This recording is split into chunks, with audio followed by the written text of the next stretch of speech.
Welcome to another edition of Crypto with Kamal. Hi. I'm your host, Kamal Hubbard, and we're coming to you live from Washington, D.C., our nation's capital, here at Howard University at the 6th Annual Black Blockchain Summit. And I'm here with none other than Tavonia Evans. Would you like to tell us a little bit more about yourself, even though she's the GOAT, the real OG of altcoins, the godmother of this whole thing, and so the reason why a lot of Black people know about cryptos because of you, actually. So I don't know where to start, and I'll let you start. Well, my name is Tavonia Evans. Yes, I'm the founder of GUAP Coin. I have other companies now. I'm the founder of Cowrie Bank. I'm the co-founder of Eugen, and I'm the founder of Melanated AI. And I am the author of Crypto for My People and AI. Jeez, I don't even remember I put my AI book and totally forgot about it. AI Explained, the Humanities Guide to Artificial Intelligence. I am a engineer, geek. I just like to say geek because I'm a tech everything. And I really love technology, and I really love the problems that technology can solve, especially in our community. And that's what I am, a problem solver. Amazing. So what made you want to tackle this immense problem or issue in our community when it comes to money, digital money, and cryptocurrency? Well, it seems like fate because on one half, I did before cryptocurrency, I was looking into alternative community currencies because I was like, we keep talking about the black dollar, but we need our own black dollar for real. We don't really have a black dollar. Mm-hmm. So I knew about all of these other alternative currencies they had out there, like Liberty Dollar and all this other stuff. So I was like, why don't we have our own currency? So I was going down that trajectory. And then I started my first startup back in 2014. And it was during that raise for that startup that I came into the knowledge that we don't get funding for our startups. I thought I could skate through technology without needing anybody's money, but I needed people's money. Right. So I was like, if other people are going through this problem, this is a problem that we're going to have to solve. I was introduced to crypto Bitcoin back in 2009, 2010 by a really good friend of mine who's also kind of like a geek, but I didn't pay any attention to it because he didn't tell me it was money. If he'd have told me it was money, I'd have paid attention to it. He just was like, oh, here's this wallet, install this on your computer. And I'm like, what the hell is this? I'm downloading this wallet. It's taking forever to sync, all this stuff like that. I could have been probably rich back then or whatever. I was supposed to be rich twice, off of that and off of Binance Coin. But that's another story. But anyway, he was like, he said, this is you. And he didn't tell me anything else, but he was like, this is you. This is all you. And I was like, I don't understand this is me. But I did get it later on what he meant by this is me. When it clicked, I was like, oh my God, we need our own crypto. We need our own blockchain. This solves so many problems for us. Right. So I first started like everybody else did back in 2017 on Ethereum, just a little token. But I always wanted us to have our own chain. I was like, we need our own chain. Right. And it was later that year that I started building our first official our own chain. And it was a fail like 2 or 3 times. The chain got stuck, all these other stuff. My mentors were dark webbies. Yes, they were. And they taught me how it was like, you're going to do this. Well, we're going to walk you through this, but you're going to do it. And I did it and launched it. And then I was like, wow, it was hard because pulling the trigger on something, I don't know what it was, but it definitely had me on a heart attack level when I pulled the trigger to get the first block going. Mm-hmm. And then after that, went on my run. And then I realized that it was going to have to be more than the tech because I'm used to the tech being behind the computer, but it was going to have to be me actually evangelizing for the tech, which was hard for me because I was a geek and I'm like, I'm neurodivergent. I don't like being in front of cameras and all this other stuff.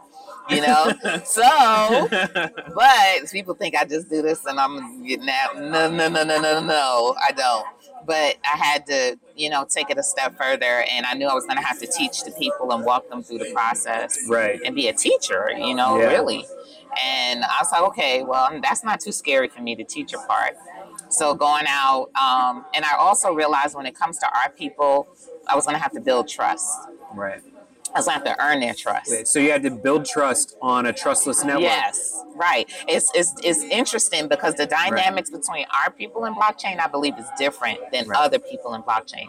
They're going for the trustless anonymity side. We're going for the transparency trust side. Right. So that's what we didn't have. Right. So I knew that I was going to have to be really transparent, really open. People was going to have to be all in my life. And I was going to have to travel the world and go other places to build myself up and my relationships up, because our community has gatekeepers, and stuff like that. So that was my path, and it kind of led me to here. That was back in 2016, 2017, and now it's 2023 and still doing the same thing. You know what? Something that you mentioned that is very troubling to me. Here you are, you're an engineer, you've demonstrated that you can build, you're a builder, you're a creator, you have the technical knowledge, the expertise, but then when it's time for you to get funding, you run into issues and problems. And I mean, I hate to be suspect that it has something to do with you being a black woman, but I hear it from so many black women founders that it's just a pattern now. And like I said, it's bothering me more and more because I know so many well-accomplished, well-educated black women who are innovators like yourself, who are coming up with great ideas, but they just can't get access to capital for one reason or another. So can you tell me about your journey through that? And I'm sorry to bring things on a negative or a down note, but it needs to be told. I actually think it's kind of like, it's a little bit divine, and I'll explain why. Okay. Not having capital, when we're talking about something that's supposed to be organic, I've learned the benefits of not having money in this industry. Because having money in this industry, you have people that they have raised millions of dollars and they bought the market. They did illegal things, right? And they got into trouble. Yeah. Right? Because literally they were manipulating the market with the money that they raised. Right. I couldn't do that. You know what I mean? Yeah. So, and people approach me left and right. They're like, "Oh, do you want to get on our exchange? And you could put 100,000 in here and this and there." And I didn't have the money to do it anyway, But it didn't make sense to me as well, because I'm like, isn't that kind of shady? You know what I mean? Like, paying to get the volume and all this stuff, that's not right. Right. So I think it kept me honest. I'm a honest pauper, I guess, so to speak. And what I did do also is I invested a lot of my own money, a lot of grassroots things. I had to come up with creative ways to raise money, even if it was just a little bit of money. I'd have to come up with a creative way here, and there. And sometimes people would give me little nuggets. They're like, "Well, why don't you do this?" And then first it didn't click, but later on it was like, "Oh, that's genius. That's what I need to do." Like we were a masternode coin. Masternodes were a way we were able to raise money earlier on and keep this going, and it's totally on the up and up, and then not raising a lot of money, but at least raising enough money that we can do some growth hacking and stuff like that, right? And now we just launched our layer 2 in January, and which gives us smart contracts, DeFi capabilities, all the things that we really, really wanted, like all the bells and whistles, interoperability, all of that, right? Which I thought initially was going to be expensive, but then again, went through the process of learning what it took to build it and working with a team and built it, and we got it out. But even this way, there are different ways where we can creatively make enough money to sustain us, to keep us going until the people show up. Because at the end of the day, it's going to be all about the community and the numbers. And when they show up, then this thing could run like a well-oiled machine without millions of dollars. Right.